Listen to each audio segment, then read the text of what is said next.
This is the home of the best-selling novelist of all time. Her crime novels outsold everything except the works of Shakespeare and the Bible. Royalties from her books still make millions every year, even though she died 40 years ago.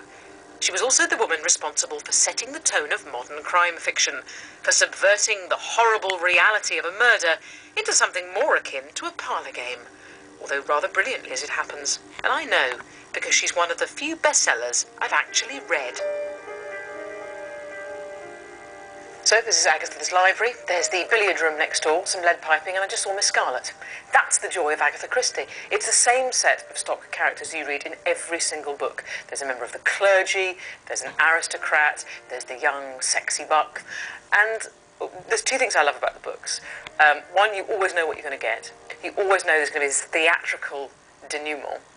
But secondly, what I love about them is the fact that right up until the final reveal, everybody is potentially guilty. And that's, I think, the great thing about Agatha Christie. Beneath the sort of twitching net curtains and the veneer of civilised English life, everybody is vain, bitter, jealous, and potentially murderous.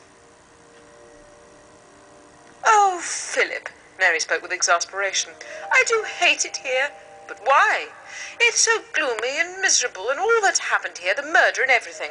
Now come, Polly. Don't tell me you're a mess of nerves over things of that kind. I'm sure you could take murder without telling a hair.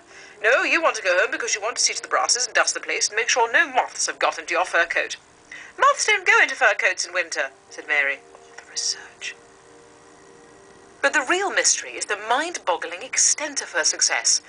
How is it that Christie's dated slice of English life has sold 2 billion copies worldwide, half in English and half translated into more languages than any other novel ever written? 1 in 3 people in the world has read one. There must be a magic ingredient that makes these country house murders the most popular books on the planet.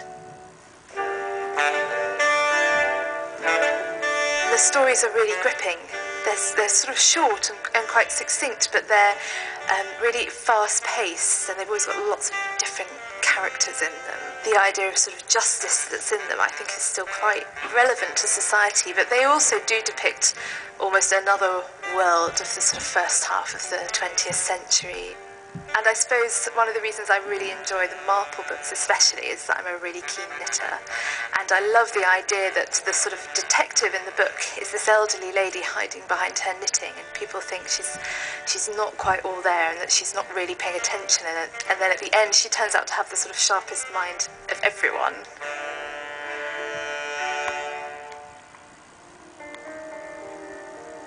In spite of her appeal, Agatha Christie didn't start life as a writer.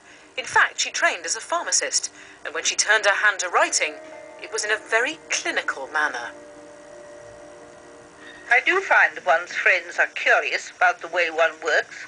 What is your method, they want to know. Well, the disappointing truth is that I haven't much method. No, I think the real work is done in thinking out the development of your story and worrying about it until it comes right. That may take quite a while. Then when you've got all your materials together, as it were, all that remains is to try to find time to write the thing. Plot came before style. That's what made Agatha's books irresistible, their unfathomable twists and turns. It seems to me there are quite a few literary authors who could take a leaf from Christie's books.